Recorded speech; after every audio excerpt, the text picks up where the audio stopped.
রাত দেখে এগুলো মারতে হবে।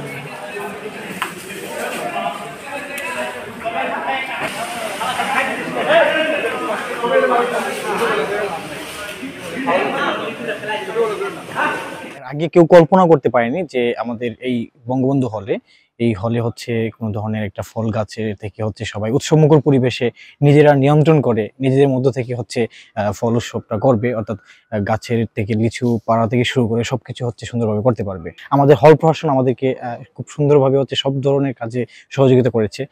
যদি আমি বলি যে হলের যখন হচ্ছে লিচুতে পোকা ছিল, সেই পোকায় হচ্ছে স্প্রে থেকে শুরু করে পানি স্প্রে থেকে শুরু করে সব ধরনের কাজে হচ্ছে তারা সহযোগিতা করেছে। আমি হলে 5 বছর ছিলাম। 5 বছরের বিগত 4 বছরে আমি একটা লিচু খাইতে পারি নাই। এবছর ছাত্রদের এবং প্রভোস্ট স্যারের উদ্যোগে আমরা এবছর লিচু খাইতে পেরেছি। এতে আমি অনেক আনন্দিত এবং আমি কৃতজ্ঞ।